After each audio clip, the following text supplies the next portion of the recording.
Assalamualaikum warahmatullahi wabarakatuh. Waalaikumsalam warahmatullahi wabarakatuh. Alhamdulillahirabbil alamin. Allahumma shalli wa sallim wa barik ala sayyidina Maulana Muhammadin wa ala alihi washabihi ajmain. Amma ba'du.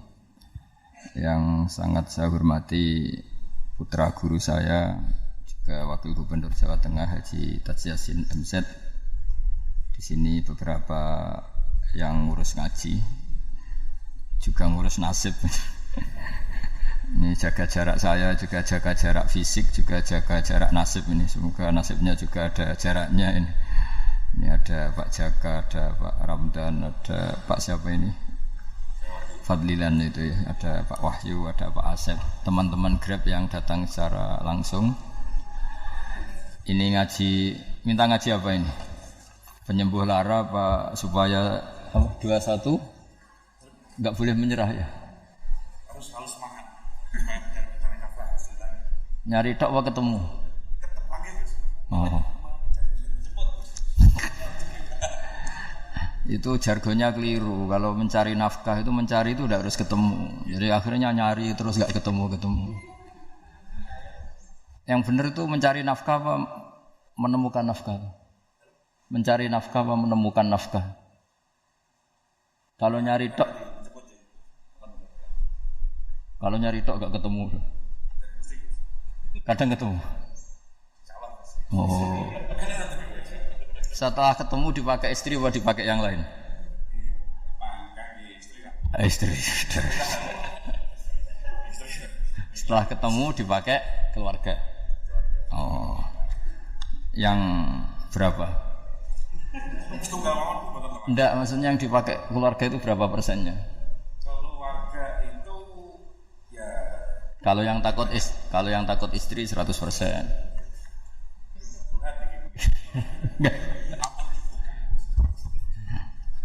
Enggak, ini begini ya. Saya sebetulnya ada sisi baik yang mungkin bahkan kita yang kiai itu kalah sama tukang Gojek itu, sama Grab itu atau apalah istilahnya Grab. Karena dalam aturan fikih, ya saya cerita fikih dulu. Seseorang itu sebaiknya sholat itu berganti-ganti tempat supaya saksinya itu banyak. Jadi di bab ini kita yang ulama, yang wali aja kira-kira kalah ya. Karena saksi saya monoton naruhan, kamu di mana-mana jadi saksi kamu. Di mana-mana ingat Allah, ingat pekerjaan, sholat di mana-mana. Jadi saksinya itu lebih banyak. Cuma efek negatifnya kalau kamu maksiat, saksinya juga banyak ya. Pojok ini menyaksikan gang ini, menyaksikan gang itu, menyaksikan ini. Saya cerita sedikit tentang ibadatu hadil ummah. Nanti saya bacakan teksnya. Di antara kebaikan umat ini adalah jalan-jalan itu termasuk ibadah. Makanya sering ada ayat fasiru fil ardi. Jadi supaya sering jalan-jalan. Jadi ini sudah jalan-jalan masih nyari apa? Nafkah. Kadang-kadang ya dapat macam-macam. Yang soleh ya dapat ibadah, yang enggak soleh ya dapat macam-macam lah. Tapi saya cerita yang soleh lah, yang enggak soleh itu enggak boleh dibicarakan katanya. Ya. Saya ini lama di Jogja, ya tahulah kelakuannya orang-orang yang baik maupun yang setengah baik sampai. Ya semoga yang baik dilipat gandakan pahalanya, yang enggak baik diampuni. Tapi saya cerita sedikit. Di fikih kita, di kajian-kajian fikih kita memang ada istilah ini harus didengar karena ini ngaji dan sama status kita sama. Al-wasiyah ila ta'ah ya ta'ah, terus al-wasilah ilal maksiyah ya maksiyah. Jadi kalau kita jadi perangkat taat ya ibadah, kalau jadi perangkat maksiat juga maksiat. Sehingga di ilmu medis maupun di jasa online atau ojek atau apa, misalnya pertanyaannya kita pekerja paket profesional, boleh ndak ngantarkan paket narkoba? Ya jawabannya tentu ndak boleh, karena bukan masalah pekerjaannya, tapi yang diantar adalah sesuatu yang haram. Begitu juga boleh nggak ketika ada lelaki hidung belang tanya tempat mesum, kalau kamu menunjukkan berarti kan ikut berkontribusi. Ya kamu bisa meneruskan gimana hukumnya mengantar misalnya. Nah Kiai juga sama sebetulnya. Kiai juga bisa dimanfaatkan orang yang macam-macam untuk kekuatan yang macam-macam. Jadi hukum ini sama, kamu tidak usah tersinggung misalnya. Kalau di fikih biasanya disebutkan menjual pedang pada begal juga enggak boleh karena digunakan yang tidak baik. Begitu juga misalnya apapun profesionalitas kita, misalnya paket, kita nganter ke paket yang apa? Paket ganja misalnya. Fikih ini harus kamu ketahui dulu sehingga hukum turunannya, ingat Allah misalnya, ini bisa kena. Kita tidak boleh ingat Allah dalam keadaan maksiat yang enggak diridani Allah. Karena mau tidak mau fikih ini hukum dasar. Sholat pun bisa kena semprit. Misalnya kita sholat karena tugas, bukan karena lillahi ta'ala. Makanya dulu itu ada guyonan Mas Wahyu itu. Ada imam dari masjid besar di negara sebelah. Tidak perlu saya sebutkan negaranya. Itu cerita, imamnya itu digaji 100 juta per bulan. Datang ke Surabaya gitu. Muadzinnya itu digaji 75 juta. Keren. Terus ngerti imam di Indonesia naik ontel, sudah watok naik ontel, nggak ada yang gaji. Musolanya jelek, terus sudah ada jepit, ya ada dia kerasan di musola karena sering dimaki-maki istrinya, sudah. Jadi itikafnya itu ya sambil menghindar itu, bukan. Makanya banyak masjid Indonesia itu banyak yang itikaf itu, karena di rumah ada betah. Sudah diomelin, nggak ada AC-nya. Sekarang masjid banyak AC-nya kan. Kamar mandinya juga gitu, di rumah sama di masjid bagus. Di masjid. Makanya pengurus masjid yang daerah-daerah sini sering cerita ke kita, kudune ngising ning omah Gus, mlayune mara masjid karena itu cerita. Indonesia itu negara yang enggak benar katanya. Imam dan muadzin tidak digaji. Terus dia cerita-cerita kebaikan negaranya dan buruknya negara kita. Lama-lama kiai itu mangkel. Kiai Indonesia itu kan cerdas-cerdas, meskipun jarang yang kaya tapi cerdas-cerdas. Dia muji negara. Kalahnya itu dibeginiin sama Kiai Indonesia. Makanya kamu sholat terus ya, takut potong gaji. Artinya kalau dia jadi imam karena digaji, efeknya adalah dia kalau bolos itu takut, nanti kan dipotong gaji. Lama-lama kalau sering bolos di PHK gitu. Artinya luar biasa Indonesia, imam itu tidak ada yang gaji tapi semuanya sholat istiqomah. Berarti kita ini top, datang ke masjid jadi imam tanpa ada yang gaji. Top mana? Top Indonesia.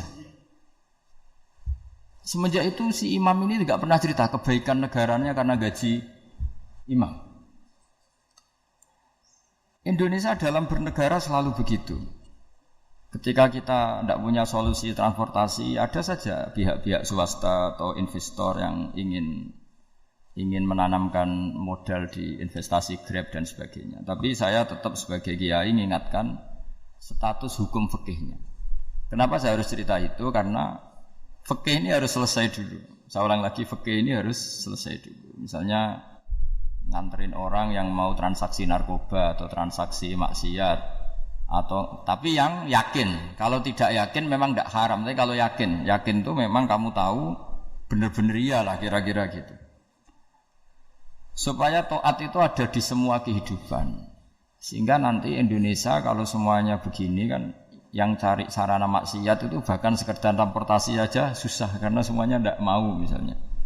Paket juga gitu, yang mau ngedarkan narkoba kesulitan karena semua yang jasa paket tidak mau gitu. Begitu seterusnya, sehingga negara ini kita bantu bahwa awal ketidakbaikan di semua negara itu pasti karena maksiat. Maksiat itu mengganggu.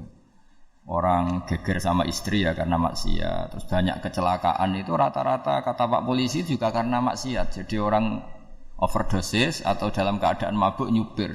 Terbesar kecelakaan itu jarang karena ngantuk. Terbesar masih karena pengaruh apa? Narkoba. Pembunuhan juga sama. Orang Indonesia itu mudah sekali memaafkan temannya, tetangganya. Tapi kalau sudah efek dari narkoba, bunuh itu jadi mudah itu jadi. Nah, Anda juga harus fair, jangan. Tapi yang penting saya profesional nganter itu, enggak mau tahu dia latar. Meskipun kita tidak boleh neliti orang ya, enggak boleh tajasus, enggak boleh neliti ini. Tapi yang jelas kamu tahu, yang jelas kamu tahu ya harus dihindari karena memang di semua profesi pekerjaan tuh utamanya kata Rasulullah SAW itu memperhatikan halal haramnya. Tapi saya ulang lagi tidak boleh sok suci, tidak boleh tajassus, tidak boleh neliti orang lain. Tapi kalau yang jelas-jelas untuk maksiat maka harus kita hindari. Termasuk masjid sekalipun. Dulu zaman Nabi itu ada masjid namanya Masjid Dirar. Untuk memecah konsentrasi sahabat. Sahabat itu begitu mencintai Nabi, mencintai Rasulullah. Ada orang kafir pinter, orang munafik pinter. Ini Muhammad harus ditandingi. Cara nandingi Muhammad jangan pakai dangdutan, jangan pakai bar, tapi pakai masjid. Karena ini suasananya kesannya bagus. Dibikin masjid tandingan supaya orang tidak ke Muhammad semua, tapi ke masjid ini. Ini pikirannya orang munafik. Artinya jangan kira terus masjid bebas hukum ya enggak juga. Masjid juga bisa kena semprit karena ini mendirikannya untuk bikin apa? Tandingan, untuk bikin masjid dirar kalau istilahnya Quran masjid dirar. Semua sarana kebaikan juga gitu. Yayasan yatim piatu juga kena hukum, pondok juga kena hukum, semuanya kena hukum. Ada orang ingin jadi kiai padahal tidak pernah ngaji terus bikin pondok. Akhirnya dia dipanggil Pak Yai, anaknya dipanggil Gus padahal najis saja tidak tahu. Itu kan kasihan umat, akhirnya ada penyelewengan. Jadi semuanya kena hukum. Jadi Anda jangan tersinggung ketika saya cerita fikih untuk para teman-teman yang di Grab karena memang semuanya kena hukum, bukannya. Mesra dengan istri juga kena hukum. Orang terlalu mesra dengan istrinya pasti ibunya terlantar karena menuruti bojoe dan nuruti ibuke gitu. Kalau nuruti ibuke istrinya yang terlantar. Yang loyal sama teman ya istrinya terlantar. Yang takut istri temannya terlantar. Jadi itu semuanya kena hukum. Tanpa terkecuali. Nah, saya cerita sedikit tentang sholat karena orang-orang Grab ini banyak yang sholat, kemudian harus cepat-cepat. Dulu ketika sahabat punya imam yang lama sekali kalau sholat, sehingga si sahabat yang satu yang petani ini mufarokoh itu memisahkan diri kemudian imamnya diselip. Itu boleh memang dalam fikih. Kamu niat mufarokoh dulu. Mufarokoh itu niat bahwa kamu memutus hubungan dengan imam, kemudian meneruskan sholat sendiri. Singkat cerita dua orang ini berdebat, Mu'ad sama Ar-Ra'i yang penggembala ini. Kamu munafik, sholat kok meninggalkan imam. Terus yang satu bilang kamu keterlaluan, sholatnya lama sekali. Singkat cerita dua orang ini lapor ke Rasulullah SAW. Uniknya Nabi itu membenarkan yang petani tadi. Kamu Mu'ad jadi masalah. Agama ini tidak boleh jadi problem kalau kamu ngimami orang, jangan lama-lama. Di situ ada ibu-ibu yang ditunggui anaknya yang sedang menyusu, banyak petani yang nunggu macam-macam. Kayak pegawai POM ya ditunggu shift temannya, pegawai Indomaret juga gitu, apalagi Grab mungkin ditunggu penumpangnya macam-macam. Sehingga kebaikannya teman-teman yang kerja serabutan begini juga bergantung kebaikan imam tadi. Kalau sholat itu tidak boleh lama-lama, apalagi wiridan, sholatnya aja tidak boleh lama-lama, apalagi wiridannya. Nah, kadang-kadang orang ngira kebaikan itu enggak ada sempritnya, ada juga. Sholat itu ya disemprit sama Nabi, kalau terlalu lama juga disalahkan karena nanti agama ini menjadi apa? Menjadi problematika. Nah, termasuk kebaikan kita ketika membolehkan ya atau mentoleransi atau mendukung pekerjaan mulai Grab dan lain-lain adalah agama ini rahmatan lil alamin. Dulu ada seorang sahabat tanya, ya Rasulullah, boleh enggak kita ngegeng di perapatan gitu? Kata Nabi, ya jangan kalau bisa. Tapi kita harus natahaddasannya itu tempat kita jagungan di perapatan, di tempat-tempat umum lah kira, di halte, Terus kata Nabi, enggak apa-apa, tapi fa'atut thariq haqqaha. Kamu harus memberikan hak jalan itu. Apa hak jalan itu? Satu, kamu amar ma'ruf, kalau bisa ya nahi mungkar, kemudian bikin suasana orang lain ini menjadi aman. Nah ini yang catatan. Kalau hitung saja, yang ikut Grab itu berapa ribu? Nah, ini tuh energi besar kalau di atas 100 ribu. Hitung ya teman-teman di Grab 100 ribu. 100 ribu ini kalau soleh semua, atau setengah soleh lah, kalau soleh banget keberatan ya soleh setengah soleh. Itu tuh ada, ini sudah saya pikir, ada kebaikan yang menyebar di seluruh Nusantara yang berjumlah 100 ribu. Ini luar biasa. Ada kecelakaan dia menolong pertama, ada pemerkosaan menolong pertama, mungkin ada pencurian, ada apa. Maka kata Nabi, kamu kalau harus di jalan, itu kamu berkontribusi amar ma'ruf nahi mungkar. Saya sering ke Jogja karena saya mulai 98 di Jogja. Ya sering di terminal malam-malam. Saya ketika kecil itu sering diceritain orang nggak berani ke terminal ini banyak preman, nggak boleh ke terminal ini karena banyak preman. Ya mulai dari Sumatera, Jawa, hampir seluruh Indonesia. Kalau jam sekian sampai sekian sudah nggak berani karena banyak apa? Preman. Itu uniknya preman-preman itu selain dulu ditangani tentara dan polisi, itu urusan negara ya kali itu dan kita ngapresiasi. Itu hilangnya yang permanen itu bukan saja ditangani ABRI dan polisi, TNI dan polisi, tapi ditangani kultur. Banyak mulai orang soleh, santri dagangan di situ, ada ojek mangkal di situ, supir taksi mangkal di situ. Terus di sini orang-orang soleh yang menghalau ketika ada perempuan digoda atau perempuan dicopet atau apa. Terus lama-lama jadi kultur bahwa kebaikan ini dominan. Setelah kebaikan dominan ini otomatis menyingkir sedikit demi sedikit. Jadi selain negara ini harus melakukan sesuatu yang seharusnya, yaitu menjaga masyarakat dari kriminalitas, sebetulnya yang paling awet dan paling mudah dilakukan itu tadi, kebaikan harus menjadi kultur bersama.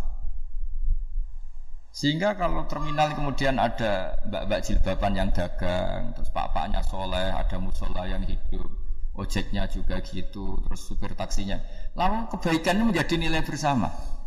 Saking jadi nilai bersama, ibu-ibu yang takut atas dirinya nggak ngojek kecuali Pak ini karena terkenal amanah, nggak naksi kecuali Pak ini karena terkenal amanah. Dan kita Indonesia itu ingin seperti itu, sehingga amanah ini menjadi nilai bersama dan otomatis menjadi keamanan bersama. Orang Jawa itu tego nitipno anake karena dijamin aman, tego nitipkan istrinya juga karena dijamin aman. Nah kalau kebaikan ini juga menjadi satu nilai jual dan kita bisa mengawal secara serius, itu alhamdulillah betul. Lah dimulai dari mana? Satu, mental kita takwa. Kedua, sistem sosial, bahwa kita terkoneksi oleh indukan ya, juga terkoneksi oleh kepolisian. Maksudnya karena kita terdaftar, kalau ada anak hilang kan tinggal ini yang bawa wahyu misalnya. Jadi saya mohon, semohon-mohonnya, kebaikan ini harus jadi nilai bersama. Setelah terminal itu banyak orang baik, otomatis yang ini tuh menyingkir. Akhirnya apa? Nanti yang bos-bosnya toko itu ya hanya nitipkan sama orang soleh. Yang mau nge-grab juga hanya titip sama yang soleh. Begitu seterusnya. Sehingga jadi siklus kebaikan yang bersama. Nah, ini yang dimaksud Quran, wa'tamiru bainakum bima'ruf. Iktimar itu namanya urusan bersama. Ya saya ulang lagi ya. Jadi orang Arab kalau bilang iktimar itu urusan bersama. Sehingga bahasa Arabnya konferensi besar itu kalau di NU disebut apa? Muktamar. Muktamar itu menjadikan urusan publik dirembuk, itu namanya apa? Muktamar. Nah, di antara kebaikan yang diinginkan Islam itu wa'tamiru bainakum bima'ruf. Urusan kebaikan ini menjadi urusan apa? Bersama. Ya saya contoh itu kecil saya itu mesti dikandani sama orang-orang tua, jangan di terminal ini sampai jam ini. Jangan di perapatan ini ketika sudah jam begini. Tapi barokahnya orang soleh bertebaran di mana-mana itu. Yang tukang grab ya di mana-mana, yang penjaga toko ya banyak yang soleh, yang ngojek, yang macam. Sehingga di terminal itu nyari tempat sholat ya gampang, cari tempat wudu ya gampang, nyari orang amanah ya gampang. Bahkan nama-nama yang nggak amanah ini nggak laku. Dan ini yang kita inginkan. Dan ketika nggak laku, akhirnya dia kalau ingin laku harus amanah, atau ingin laku harus tobat. Nah agama ini urusan bersama, sehingga Allah mengistilahkan wa'tamiru bainakum bima'ruf. Jadikan kebaikan ini urusan bersama.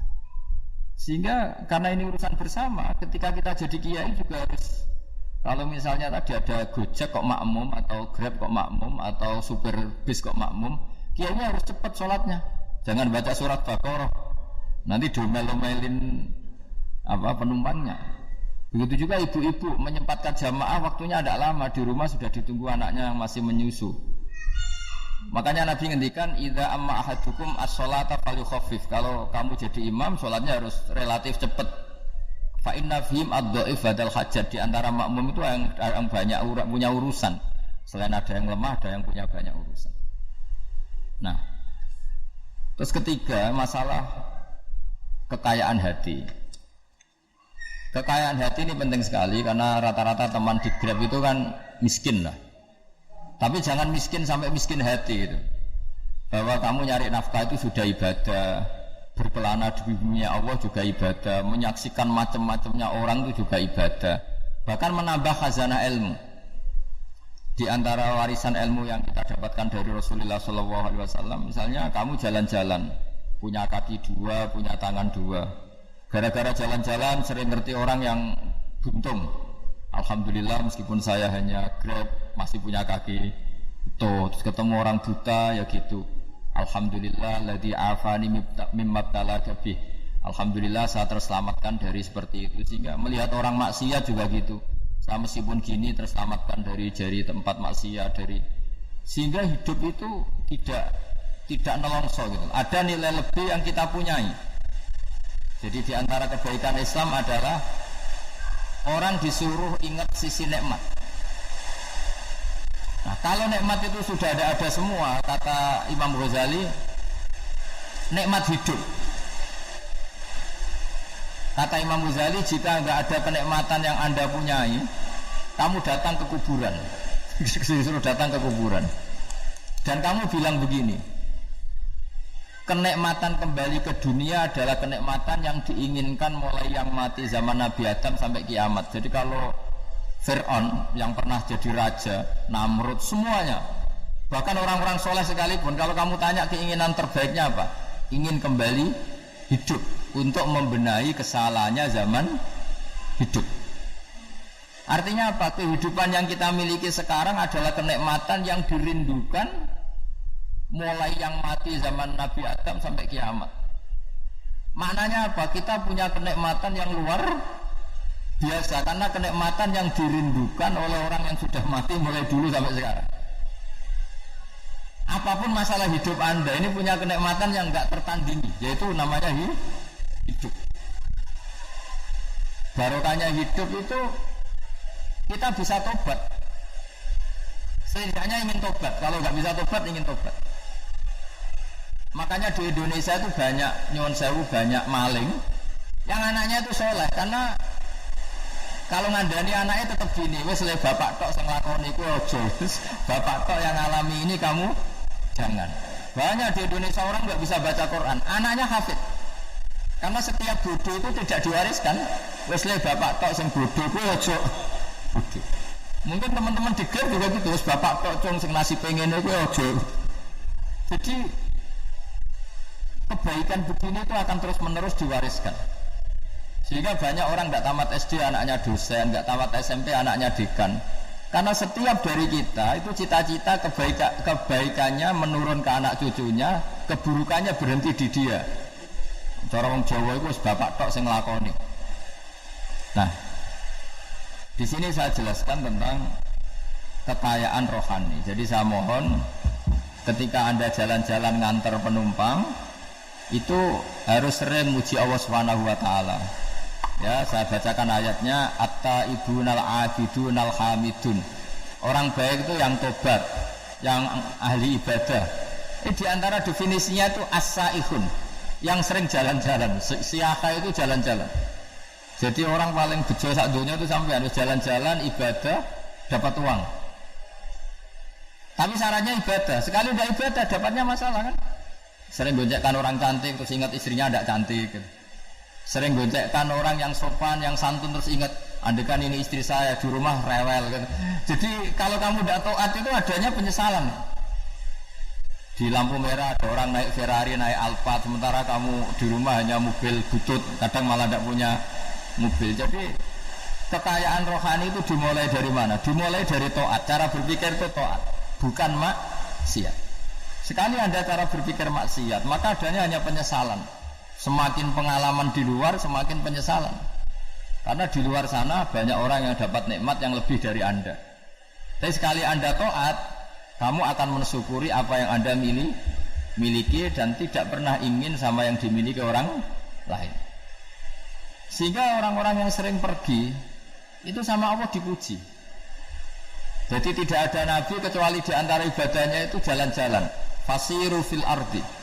Sehingga semua nabi itu mesti pernah melakukan perjalanan internasional. Rasulullah Muhammad SAW pernah jalan-jalan sampai ke Syam, padahal beliau orang Mekah.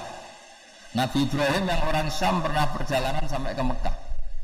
Karena di antara kearifan itu ya dimulai dari apa? Jalan-jalan tadi. Kamu ngerti orang yang macam-macam. Makanya di antara kebaikan umatku kata Nabi itu siyahah fil ard, sering berkelana. Tapi tentu untuk mengambil pelajaran. At-taibunal abidunal hamidun as-saihun.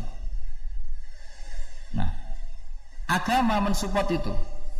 Sehingga kata Nabi, jika ada orang kok sholat qobliyah, ba'diyah semuanya di masjid, sama Nabi ditegur, la taj'alu buyutakum kuburan. Rumah kamu jangan jadikan kuburan, harus dapat jatah apa? Sholat. Kata ulama, kalau ada orang sering sholat di satu titik, itu ditegur. Kamu harus ganti titik yang lain supaya saksi bahwa kamu di bumi sholat itu banyak. Jadi kita ya punya nilai positif juga tentang apa? Karena kita sering siyahah, kalau bahasa Arabnya itu sering keluyuran, saksi kita kebaikan juga banyak. Tapi pesan saya paling pokok tadi ya, jadikan komunitas kebaikan itu punya nilai jual. Syukur-syukur fid dunya hasanah wa fil akhirati hasanah. Ya kita bersyukurlah di Indonesia itu. Saya masih ingat kecil saya itu ya sekitar saya umur 15-14 tahun. Setiap mau pergi itu pesannya orang-orang yang sering pergi itu jangan masuk terminal jam ini di perapatan ini, karena yang namanya preman itu dulu dominan. Sekarang sampai jam 2 ada orang pakai jilbab, kadang orang pakai peci, yang enggak pakai peci pun ke mushola terus. Yes, pokoknya kebaikan itu jadi komunitas dan jadi nilai jual. Bahkan tadi misalnya ibu-ibu yang pergi malam itu kan mesti ada orang-orang yang jadi langganannya karena terkenal apa? Amanah. Yang dititipi anak juga pilih orang yang terkenal apa? Amanah. Nah, nilai amanah ini harus kita jaga terus supaya kamu ya bisa bekerja, orang lain juga nyaman karena amanah tadi. Allah juga senang karena amanah itu perintahnya Allah Subhanahu wa ta'ala. Dan Indonesia harus menuju ke sana. Pemimpin juga harus gitu. Pemimpin bawaannya amanah, bawaannya apa? Yang memilih dia juga senang karena nggak malu lah. Tapi kalau kita milih ternyata kita pilih tahu-tahu ditangkap KPK kan ya malu gitu. Dulu kita kampanye mati-matian ternyata dia ditangkap KPK. Tapi kalau dia amanah kan ya senang. Sama kalau tukang Grab ketangkap satu karena penodaan atau karena pengkhianatan, yang malu juga semua karena kadang-kadang nanti digeneralisir seakan-akan semuanya seperti itu. Tapi dengan reputasi panjang nggak pernah terjadi apa-apa dalam Grab kan otomatis lainnya juga terangkat. Nah, ini yang dimaksud wa'tamiru bainakum bima'ruf. Jadikan kebaikan itu urusan bersama.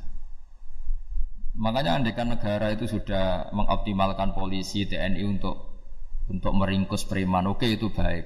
Tapi ya lebih awet lagi kalau itu ditopang masyarakat. Karena yang nggak amanah terkucilkan, terus akhirnya Grabnya nggak laku, akhirnya dia dipecat, akhirnya kan yang maksiat hilang, yang kriminal hilang, yang ada hanya Grab yang baik. Begitu juga di dunia apapun. Itu yang dimaksud wa'tamiru bainakum bima'ruf. Jadikan kebaikan ini urusan bersama.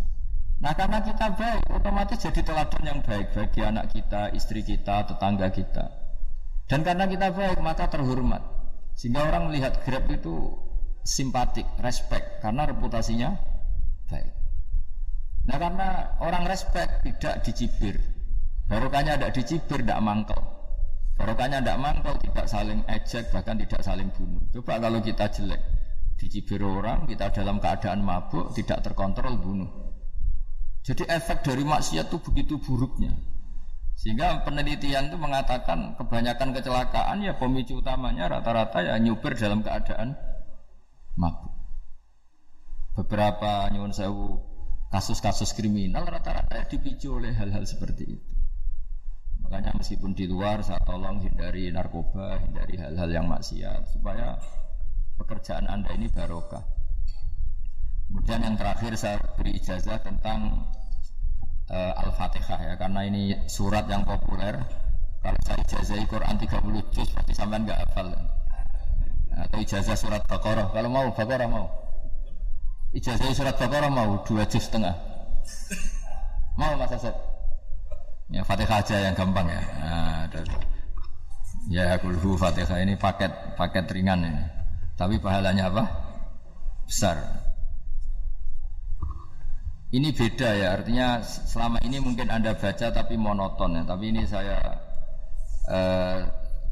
bacakan teks aslinya tentang istilahnya itu mazaya itu kelebihannya Fatihah. Saya baca Arabnya dulu, nanti ini terakhir ijazah. Tadi kan saran-saran umum tentang sosial.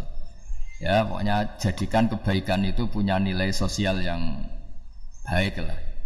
Jadi nanti orang yang enggak amanah enggak laku. Ya, calon bupati, gubernur, presiden yang enggak amanah juga enggak laku. Begitu juga kiai yang tidak amanah juga enggak laku. Suami yang enggak amanah juga enggak laku, istri yang enggak amanah juga. Sehingga kebaikan ini jadi nilai sosial yang dalam tanda kutip sudah keniscayaan. Yang diinginkan Allah itu seperti itu. Bukan kebaikan yang dipaksakan karena kekuatan negara. Maksudnya kalau bisa kebaikan itu tidak usah dipaksakan. Memang sudah satu kebutuhan. Tak cerita-cerita di negara maju itu. Bahkan apapun jatuh itu nggak ada yang ngambil apa itu. Makanya gambarannya Mekah Medina kan gitu kan. Barang jatuh nggak ada yang berani apa ngambil, itu saking sudah jadi sistem. Sehingga banyak negara di Eropa itu yang sampai nggak punya tentara, nggak punya polisi karena kebaikan itu sudah. Nah, kita kan masih capek, polisinya aja capek, apalagi masyarakatnya, karena ya kebaikan itu belum jadi nilai apa bersama. Nah, kita selain ditopang negara, ada polisi, ada tentara, itu kita usahakan kebaikan itu jadi nilai apa bersama. Tadi wa'tamiru bainakum bima'ruf. Dan kita punya reputasi yang bagus dalam bab ini. Saya masih ingat kecil saya itu yang jilbaban hanya keluarga kiai. Sekarang rata-rata masyarakat itu jilbaban. Dulu yang sekolah SMP, SMA itu jilbaban, kadang dulu malah dilarang ya, harus sama seperti itu seragamnya. Sekarang sudah boleh. Dan nyaman. Lama-lama yang dapat simpatik ya yang pakai pakaian model tertutup seperti itu. Lama-lama gamane cara wong golek mantu ya golek yang seperti itu daripada yang bodor. Lama-lama jadi nilai bersama. Ya ingin saya seperti itulah. Di terminal juga sama. Orang mau makan cari warung yang kelihatan ada ayat kursinya, pakai jilbab atau paling enggak dia enggak mungkin lah nyuguhkan yang tiren atau yang haram. Akan ada garansi sosial. Ada apa? Ada garansi apa? Sosial dengan penampilan yang soleh itu kan, masa iya nyuguhkan oplosan babi gitu misalnya. Jadi nilai sosial itu harus benar-benar jadi nilai. Sehingga negara biar gak capek-capek. Polisi juga gak capek kan, karena tugasnya orang Jawa mau ngawat-ngawati tok, tapi sudah tidak perlu tegang karena kebaikan sudah jadi nilai apa bersama. Ingat-ingat ya ayatnya tadi wa'tamiru bainakum bima'ruf. Jadi kebaikan itu harus jadi nilai bersama. Iktimar itu menjadi urusan bersama. Makanya kalau kita rapat besar disebut apa? Muktamar. Muktamar itu urusan bersama. Tadi imamnya sholat juga menopang Gojek karena enggak lama-lama nopang Grab, nopang Kernet, nopang penjaga Indomaret, penjaga bensin, pom bensin. Nah dia hanya punya waktu 5 menit terus imamnya baca Baqarah. Iya imamnya mursyid, mungkin dia tambah lama tambah dapat aplaus dari muhibbinnya, tapi makmumnya dia tambah lama tambah dapat penghormatan dari pecintanya, tapi kitanya wah khusyuk wali kan, dia dapat status naik lah, kita yang sudah tidak ikut jadi wali diganggu apa pekerjaannya. Kalau ada imam seperti itu sampai mufaroqah saja, niat ya Allah sampai sini saja saya makmum orang itu, silakan orang itu punya urusan sendiri dengan jenengan, ya sudah atau salib saja apa. Itu boleh kalau dalam fikih namanya apa? Mufaraqah. Mufaraqah itu niat. Tapi kamu jangan langsung selonong mufaraqah, niat dulu. Pamit sama Allah bahwa sekarang mau mufaraqah. Tapi ya jadi sholat yang aneh kan, imamnya masih rukuk, kamu terus sujud, terus apa-apa selesai ya. Mungkin dalam pandangan itu orang lain ini maksudnya makmum gimana ini kok begini. Tapi sudahlah Allah Maha tahu. Insya Allah dimaklumi. Ya saya baca tentang Fatihah ya, karena sampean pasti sering baca Fatihah. Supaya sekaligus jadi jimat lah gitu. Jadi kalau kamu sering di jalan-jalan yang mungkin sepi atau mungkin kan tidak semua teman Grab itu nasibnya bagus yang di Semarang Jogja. Mungkin yang di Kalimantan di Papua kan ada yang 10 kilo gak ketemu rumah, ya kan? Yang lihat di TV-TV itu kan kasihan kan. Sudah 10 kilo gak ketemu rumah, penumpangnya kewekar preman tuh kan. Ini makan orang enggak kan gitu. Kan ujiannya dua. Kalau penumpangnya cantik dia kecoba syahwat, kalau preman takut. Jadi orang itu selalu ujian itu. Sing sedengan itu kan jarang orang itu. Jadi kalau penumpangnya perempuan cantik ujiannya itu syahwat, kalau preman ujiannya ketakutan. Kalau orang yang lemah bawa uang ujiannya kamu ingin garong. Jadi hidup itu memang semuanya ujian. Liyabluwakum ayyukum ahsanu amala.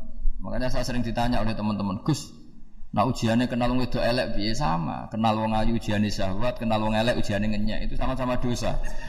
Syahwat ya dosa, ngenyek juga dosa. Wah elek keriting untune metu ya dosa ngomong gitu.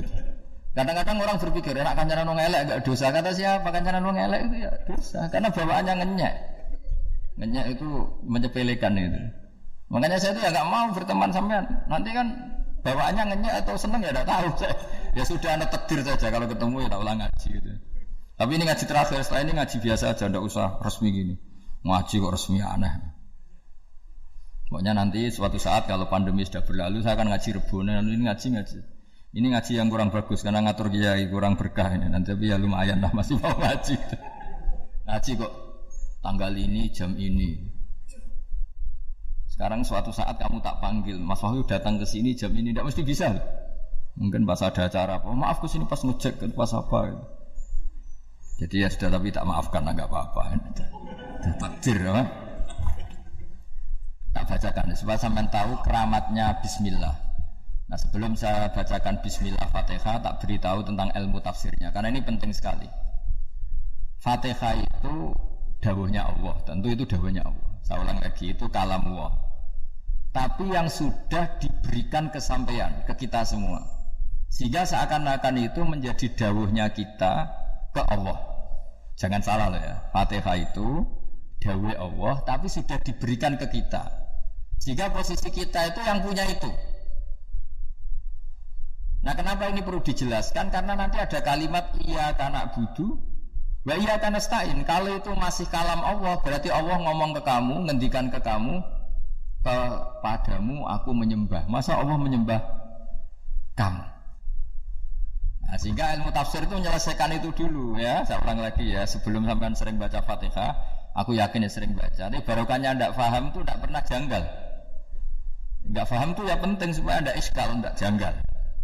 Sebetulnya di kalimat itu ada yang janggal. Kalau Fatihah itu kalimatnya Allah atau kalam Allah, bagaimana dengan kata-kata iyyaka na'budu? Masa Allah ngendikan ke kita, kepadamu kami menyembah.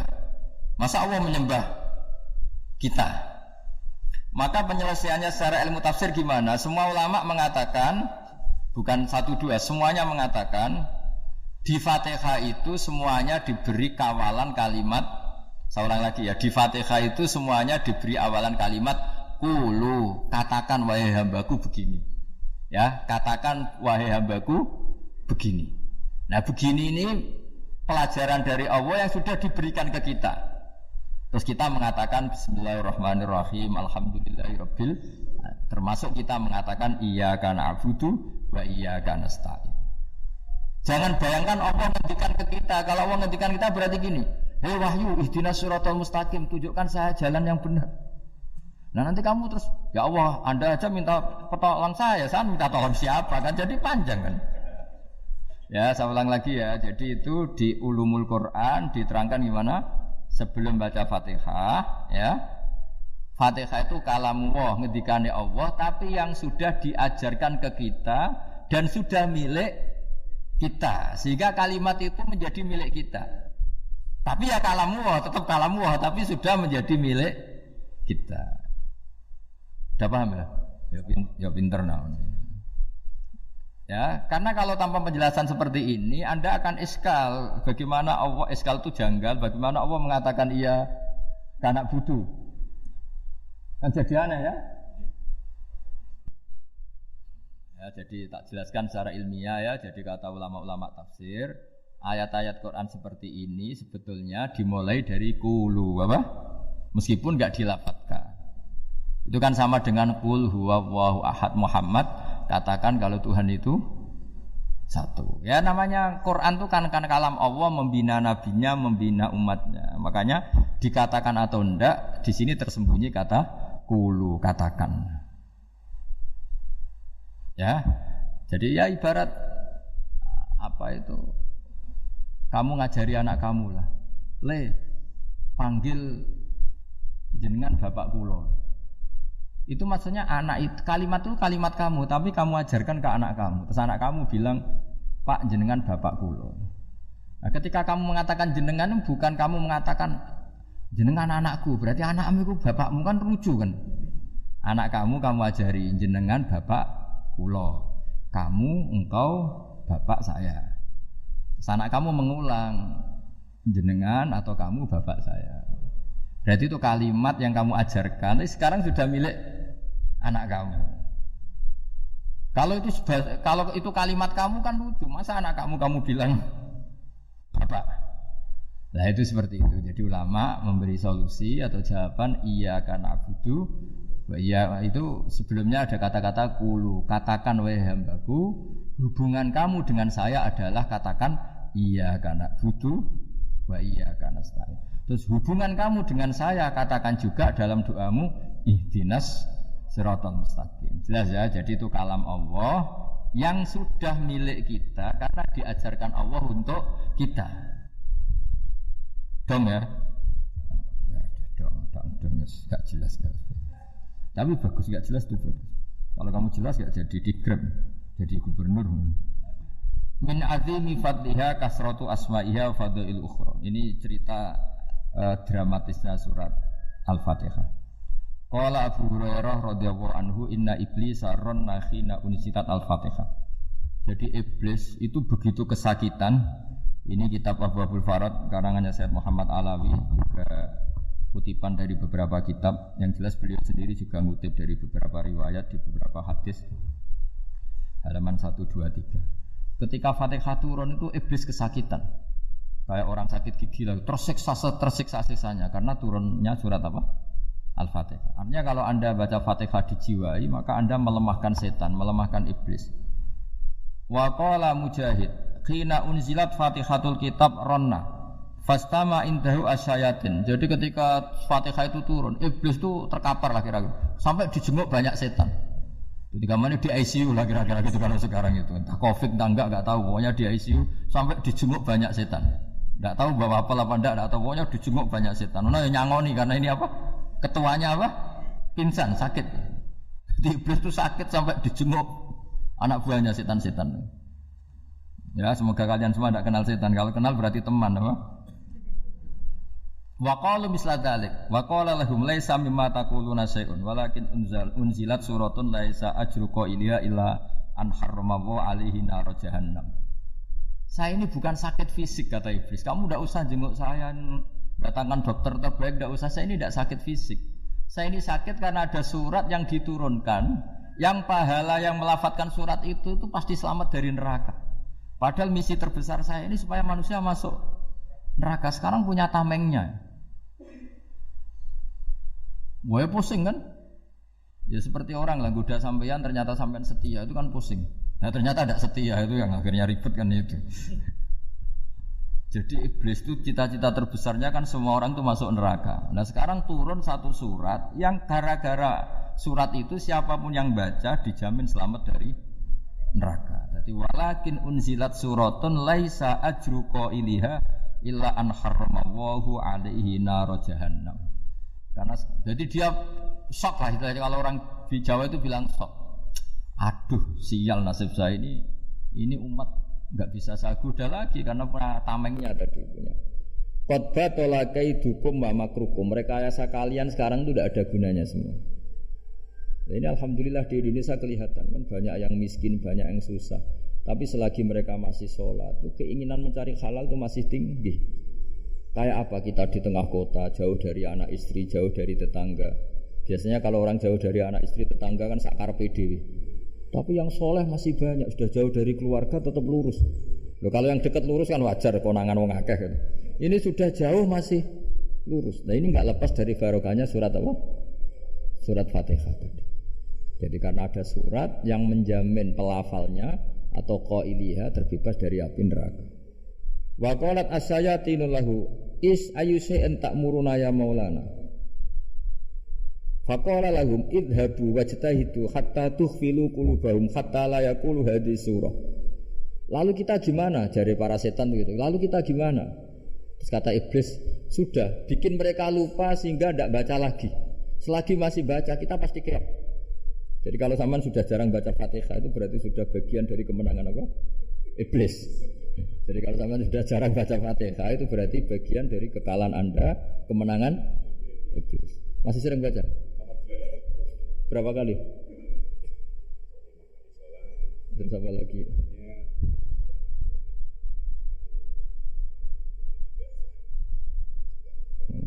Kok 5 kali tok? Berarti pas salat fardu tok. Enggak 5 kali itu mendingan itu 17. Kamu itu ngitungnya jangan 5 ini. 5 waktu itu berarti lumayan lah. Berapa? 17 ya? Ya. 17 ya? Ya. 17 tapi kalau makmum tuh sering separuh kan, apalagi makmum tarawih. Ya kan? Makmum tarawih itu bacanya Fatihah ada yang sempurna enggak ya? Ya enggak lah. Baru alhamdulillahirabbil alamin mampu rukuk ikut rukuk gitu. Makmum kan yang tarawih lah Mas. Kalau tarawih jarang sempurna ya. Fatihahnya itu. Kan imam sudah rukuk. Kamu bacanya Fatihah sampai mana tuh? Baru setengah ya. Ya paling pas tarawih aja kan enggak sempurna ya. Apalagi kalau imamnya sing kilat tuh waduh malah. Nah, ketika Fatihah itu sebegitu keramatnya, sebegitu topnya, itu setan rapat singkat cerita itu yang tadi dipimpin oleh iblis yang sedang terkapar apa? Terus tadi obatnya enggak ada, cuma dia shock karena ada surat yang turun yang melafatkan itu pasti selamat dari apa? Neraka. Nah, ini gimana saran Anda? Sarannya adalah bikin orang-orang itu lupa enggak baca Fatihah. Nah, ini rapatnya iblis. Idhabu wajtahidu hatta tukhfilu qulubahum hatta la yaqulu hadhihi surah. Kala yuksiru qira'ataha wa la yakunu lahum ajrun wa thawabun bal yakunu lahum adzabun wa iqabun. Jadi saya mohon selama ini Anda sudah baca, tapi mungkin hanya rutin saja. Napa rutin saja? Jadi barokahnya ngaji ini kamu punya kekuatan atau punya semangat membaca karena ini surat yang luar biasa. Ibarat gini, kalau sampean tanya, saya juga sering mikir, masa Gus hanya surat kok punya kekuatan seperti itu? Di dunia ini, kata Allah, mulai Nabi Adam sampai kiamat, enggak ada yang bisa menandingi kekuatan kalimah. Kalimah itu kata-kata. Enggak ada yang bisa menandingi kata-kata. Misalnya Anda nge-grab, berangkat istri cuek, berangkat cuek. Itu beda dengan ketika meskipun satu kalimat. Wes Pak, muga-muga dilindungi pangeran, mugi-mugi jenengan selamat. Itu menjadi teduh dan semangatnya luar biasa karena kayak mendapat support. Jadi kira-kira kalimat itu hubungannya kita dengan Allah Fatihah itu seperti itu. Kamu melafadzkan satu kata-kata yang dibenarkan langit bumi, dibenarkan aras, dibenarkan malaikat, dibenarkan semua penghuni di dunia ini. Sehingga itu efeknya luar biasa. Itu seperti gini ya, kamu cerai sama istri, terus nikah lagi katut babon. 10 tahun anak kamu dididik, ibunya benci kamu. Dan memang Anda layak dibenci. Dididik. Dan sampai enggak pernah manggil kamu Pak. Suatu saat kamu tentu rindu kan ingin dipanggil bapak oleh anak kamu. Suatu saat anak ini manggil kamu Pak E. Wah, itu senengnya bukan main. Hanya sebuah kata-kata. Makanya kadang-kadang orang itu tanya sama kiai, ijazah lafadz ini gunanya apa sih? Itu ijazah-ijazah itu untaian kata-kata. Yang kata-kata ini dibenarkan langit dan bumi dan aras dan para malaikat sehingga efeknya itu luar. Nah ibarat seperti itulah. Kamu melafadzkan Fatihah itu melafadzkan kata-kata yang dibenarkan Allah dan Rasul dan semua malaikat, semua penghuni langit. Maka ini efeknya pasti luar. Nah di sini lah orang-orang dulu itu tahu keramatnya itu sehingga ketika melawan Belanda, melawan Jepang dulu itu kalimat-kalimat itu menjadi mantra yang luar biasa. Doa yang luar biasa. Tapi di era modern karena orang sudah tidak ngerti itu, dianggap itu mantra jimat, khurafat, bid'ah, waduh ribet malah. Sebetulnya tidak seperti itu. Memang kata-kata ini kekuatannya luar biasa. Sama kesakitan hati kamu juga karena itu. Wis ngojek wangilan. Lha Pak di bojo kok kowe gagah tok kene. Wah, iku seling terus. Padahal kalimat itu kan tidak melukai secara fisik, tapi apa kerjanya sesuk saras-saras. Karena terus dengan pengadilan seperti itu kan, ngapain kerja demi perempuan yang seperti ini? Lagi-lagi kata-kata ini luar. Nah bayangkan kalau kata-kata itu adalah kalimat yang diajarkan Allah lewat Rasulnya, lewat malaikat Jibril. Kayak apa kekuatannya itu? Nah, kira-kira Fatihah itu gitu. Kalimat yang baik, kalimat thayyibah diajarkan oleh Allah dan Rasul. Kayak apa kira-kira kekuatannya? Pasti luar biasa. Wong support yang dikatakan istri kita, anak kita aja luar biasa. Apalagi ini support yang diajarkan Allah dan Rasul. Ya makanya saya mohon kalau baca Fatihah, baca kalimat-kalimat thayyibah ketika sholat itu dijiwai. Ya misalnya Rabbana lakal hamdu mil'us samawati wa mil'ul ardi wa mil'u ma syi'ta min syai'im. Engkau zat yang layak dipuji dan pujian ini memenuhi langit dan bumi. Karena kita tahu nggak ada sejengkal di alam raya ini kecuali di situ ada rahmat Allah. Misalnya kamu bisa lewat sampai rumah saya, kamu mungkin anggap biasa saja. Coba kalau ngalami likuifaksi, tahu-tahu bumi ini ambles, bisa ngelewati yang likuifaksi itu luar. Tanyakan orang pernah ngalami likuifaksi di Sulawesi, itu melihat bumi bisa diinjak nggak ambles itu, wah luar. Nah, sampai nggak ngalami itu sehingga lewat bumi ya biasa aja.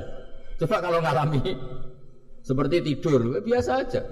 Coba kalau ada gempa, bahwa bumi tenang ini sudah nikmat yang luar biasa. Masa kamu ngakuin nikmat nunggu digituin? Ya kan? Nah, itu. Makanya baca Fatihah dijiwai lah bahwa ini kalimat yang luar biasa. Nah, saya teruskan.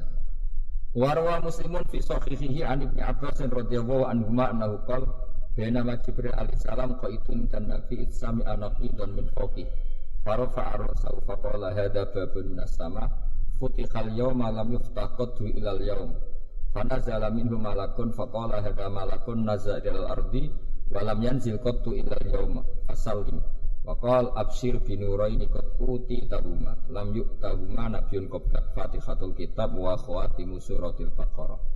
Jadi suatu saat Jibril ini jagongan kira-kira gitu sama Rasulullah. Tahu-tahu langit itu gemuruh. Langit gemuruh kata Jibril terus semuanya ngangkat kepala ke langit. Ini pintu langit baru ini dibuka. Yang sebelumnya tidak pernah dibuka seperti ini. Turunlah malaikat. Yang malaikat ini pun malaikat spesialnya enggak malaikat murahan lah kira-kira gitu. Yang enggak pernah turun ke bumi kecuali juga saat itu. Dengan penyambutan yang luar biasa dengan semuanya tidak pernah terjadi. Hanya karena bahwa surat Fatihah. Jadi ini surat yang luar biasa, pengawalannya lewat malaikat yang spesial, gak pernah turun di bumi kecuali saat itu.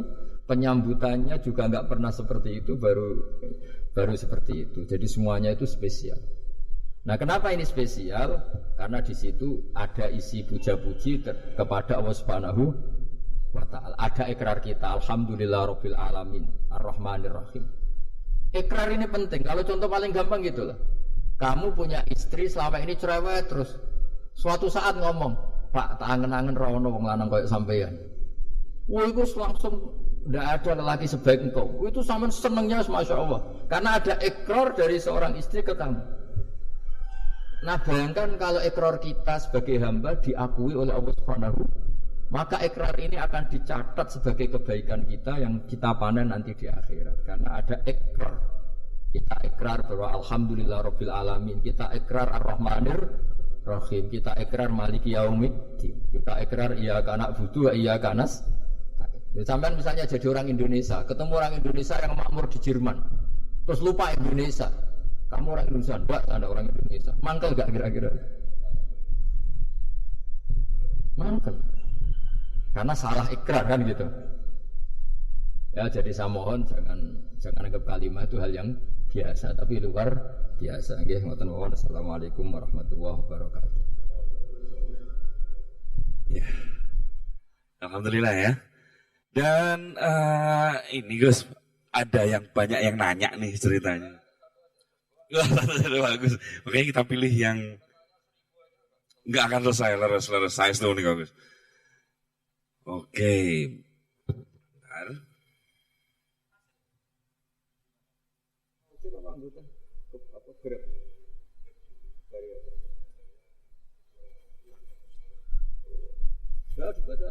Oke.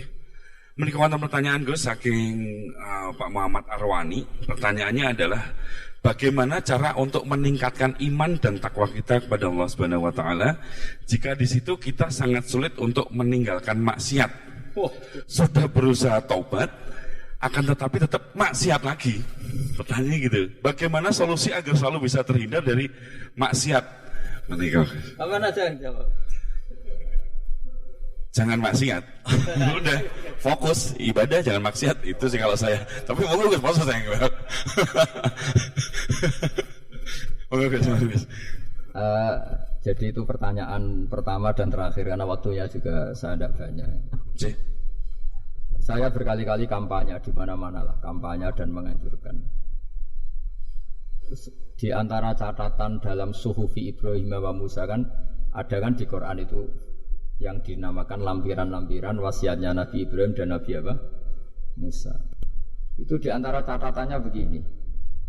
Orang yang punya akal itu adalah orang yang bisa menikmati sesuatu yang baik. Misalnya gini, contoh gampang gini. Kamu punya anak pertama atau punya anak yang masih kecil. Itu gendong tuh senangnya bukan main. Melihat anak sehat tuh senangnya bukan main. Mungkin saat itu banyak orang yang sedang maksiat dengan perempuan nakal atau dengan teman-teman nakalnya yang anggap seperti itu tidak nikmat. Tapi andaikan ini ditimbang ya ditimbang. Yang maksiat betulan, misalnya paling ukuran bahagianya itu 70%. Tapi yang ini, yang nimang anak baru lahir atau masih kecil, corong Jawa ngeloni anak, bisa saja bahagianya itu sampai 100%. Hanya selama ini kesalahan kita adalah nganggap maksiat itu pasti menyenangkan dan taat itu tidak menyenangkan. Makanya saya berkali-kali fatwa untuk melawan kenikmatan maksiat, orang harus terbiasa menikmati taat, menikmati kebaikan. Jangan kira kita nimang istri nikmat, nimang anak nikmat, ketemu teman yang lama tidak ketemu juga nikmat. Artinya kita akan melewati berjam-jam untuk jagungan sama teman, sama anak, sama istri. Dan itu harus kamu nikmati supaya mengganti tidak berkebutuhan nikmat yang lewat jalur maksiat. Jadi saya mohon sarana-sarana yang menyenangkan itu, yang taat itu kita maksimalkan. Makanya bapak saya itu sering pesen, kowe nak ngaji sing guyon, sing seneng. Nganti wong maksiat itu karena cari kesenangan. Coba kalau kesenangan itu sudah didapatkan saat taat, maka tidak butuh lagi kesenangan yang berbentuk maksiat. Makanya orang-orang wali dulu kalau sudah sholat itu gak bisa berhenti karena merasa nikmat. Makanya Nabi pernah ngendikan wa qurratu aini fi sholat, nyaman saya itu kalau sedang sholat. Itu tadi. Bayangkan kalau besok itu pasti mati. Makanya latihannya harus gitu. Bayangkan besok itu pasti mati. Berarti itu hari terakhir kamu. Ya, hari dengan merasa hari terakhir itu kalau kamu maksiat kan malu. Waduh, saya mati pasti. Makanya sholli sholata muwaddi'in, kamu sholat seakan-akan itu sholat terakhir. Dan bayangkan akhirat itu wa'mal li akhiratika ka'annaka tamutu, dan bayangkan akhirat itu besok kamu mati. Sehingga ketemu istri ya senang karena ini pertemuan terakhir, ketemu anak ya senang ini pertemuan terakhir. Sholat juga tenanan karena ini sholat terakhir. Sehingga kalau mau maksiat itu takut, jangan-jangan ini kehidupan saya terakhir kok tak pakai seperti ini. Nah, jadi di antara resepnya itu apa tadi? Nganggep ya ibadah itu menyenangkan. Terus pinter.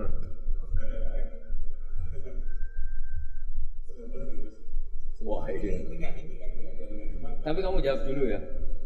Ya apa saja dijawab. Biar ada pembanding. Dinyalain Mas.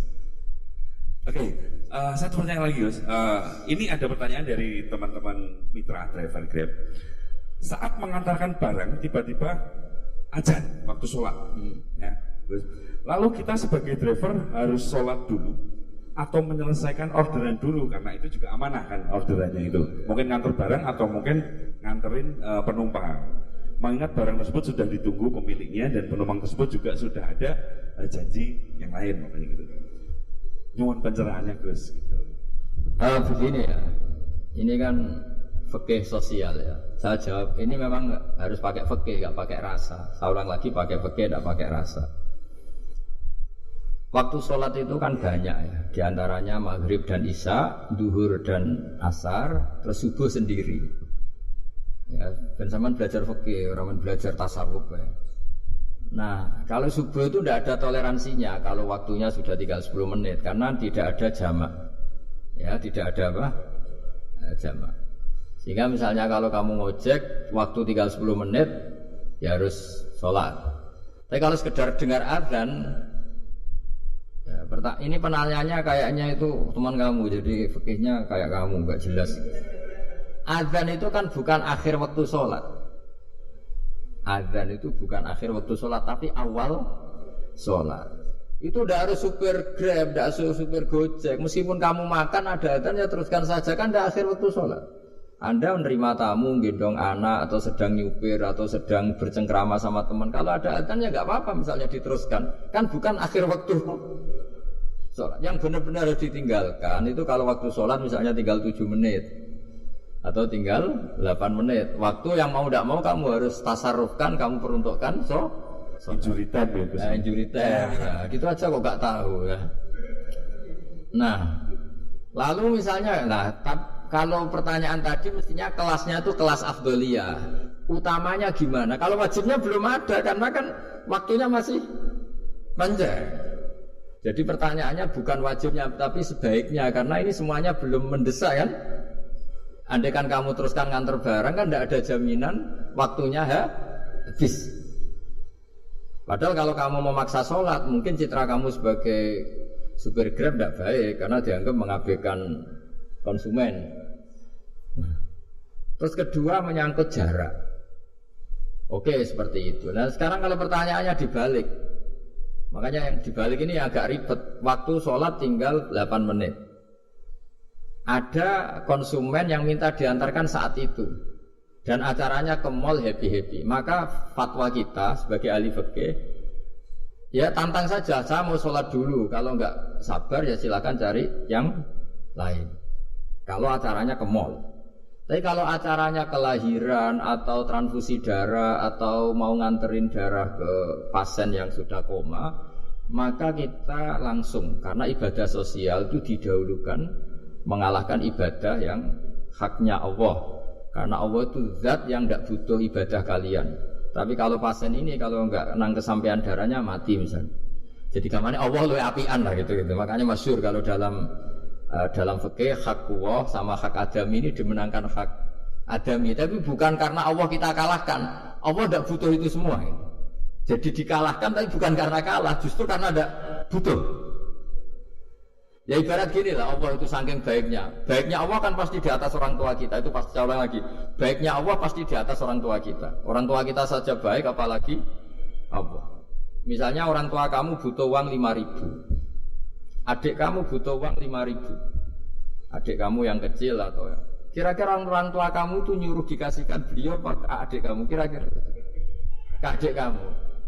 Nah, Allah itu saking baiknya. Hal yang terkait Allah, misalnya tadi sholat tepat waktu sama ibadah sosial itu disuruh ibadah sosial, karena ini kalau enggak kesampaian transfusi darahnya atau apalah, atau kamu dokter yang harus mengurus operasi waktunya tinggal 5 menit, kamu harus ngoperasi pasien dulu karena Allah bisa menerima sholat kamu.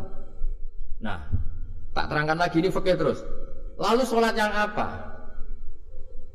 Kalau sholat itu antara maghrib dan isya dan nanti yang terlambat itu maghrib, kita ngikuti ulama yang mengatakan jika ada darurat maka maghrib dan isya boleh dijamak meskipun tidak atas nama pergi.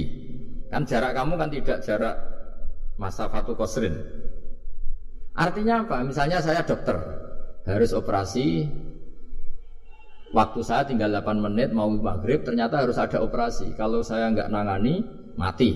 Saya harus operasi. Dan nanti waktu saya maghrib habis itu tidak harus dikatakan qadha atau yang mengeluarkan maghrib dari waktunya. Bisa saja menurut ulama dianggap boleh dijamak takhir dengan isya. Karena kondisinya masih waktu jam'in. Begitu juga zuhur dengan asar. Tapi kalau waktunya itu asar, tinggal 8 menit, kemudian harus ada operasi. Ya kita operasi, waktu asar kita mundur sampai maghrib, namanya qadha yang dimaafkan Allah. Ya namanya tetap qadha karena asar gak bisa dijamak dengan maghrib. Jadi ini fikih ya, jadi jawabnya harus jelimet. Jadi saya ulang lagi ya, tadi kan pertanyaannya dengar adzan. Kalau adzan kan waktunya masih panjang, apalagi misalnya maghrib kan waktunya kan taruh saja ada waktu seperempat jam. Ternyata andekan kamu antar hanya butuh waktu 7 menit, kan nggak ngefek sama nyanda. Gitu. Terus kalau driver umpamanya dapat order, ini yang tanya kamu malah mewakili dalam, kalau ada driver dapat orderan food nganterin makanan, tapi makanannya non halal, itu fakihipun pripun? Nah, makanya itu tadi. Kamu tahu betul kalau itu non halal loh? Kalau itu sudah tahu pasti non halal. Nah, iya, daging Tyrannosaurus nonton mungkin. Ya makanya tadi itu memang PR kita di semua profesi. Saya ulang lagi, itu PR kita di semua profesi. Jadi ya itu makanya pentingnya istighfar itu di situ tuh sudah kita sebagai ulama menghalalkan tidak mungkin, mengharamkan kamu juga demo. Ini pekerjaan bus gitu. Tapi yang jelas itu tidak bisa dihindari. Ya sama lah seperti orang di bus itu. Kadang-kadang kan didoain, semoga semua penumpang hasil ke tempat masing-masing, dan kalau ada copet berarti kan doain copet juga hasil tujuannya. Jadi di semua profesi itu resikonya. Makanya tadi saya bicara tentang fikih. Kaidah umumnya menolong maksiat itu ya bagian dari maksiat, menolong taat itu bagian dari taat. Mau tidak mau harus ada hukumnya. Setidaknya barokahnya tahu hukum. Kalau kita salah belum istighfar gitu. Sudah salah nggak merasa salah gitu. Jadi barokahnya tahu hukum itu paling tidak kan kita ya istighfar lah. Kan ya tadi seperti paket misalnya, kan ada saja orang paket yang jelas-jelas barangnya itu haram. Tapi atas nama profesionalitas kan mungkin tetap dikirimkan. Tapi barokahnya ngerti hukum, dia istighfar. Nah, tapi karena kalau kita menyarankan sudah ada usah pekerjaan yang lain banyak nanti kan rai-rai potongan tawakal dikandani ngono kan ya repot tuh. Nah kalau kita kiai guys, gak apa-apa, terus pangeran sugih. Sampai harusnya terus nuntut, Gus saya karena fatwa jenengan saya sekarang miskin, gimana pertanggungjawabannya? Ya ribet kan? Tapi saya ulang lagi, itu seninya ngelola kehidupan semuanya seperti itu. Jadi makanya kita nggak pernah berhenti berdoa, Robbana dzolamna anfusana. Karena dalam sisi semua hidup kita pasti ada unsur nggak benernya gitu. Ya saya ulang lagi, pokoknya kaidah umumnya itu menolong taat itu ya ikut bagian dari taat, menolong maksiat ya bagian dari maksiat. Tapi ya tadi ya kita harus istighfar. Kan cuma tadi yang jelas-jelas maksiat dan kita tidak tajassus. Saya ulang lagi, tidak tajassus itu neliti wong nanti jelimet. Jadi misalnya ada perempuan mau ngojek ke sini ya diantar saja. Jangan tanya detail. Itu apanya mbak? Hubungannya dengan kamu apanya? Wah ya ribet kan jadi kepo. Jadi kepo ya tidak perlu gitu. Artinya sudah umumnya orang saja sudah. Nah, lama-lama juga gitu. Kalau ada bapak-bapak main itu ke siapa pak? Tujuannya laki apa perempuan pak? Sudah nikah mana pak? Sudah nikah mana? Saya sudah nikah gitu. Geng.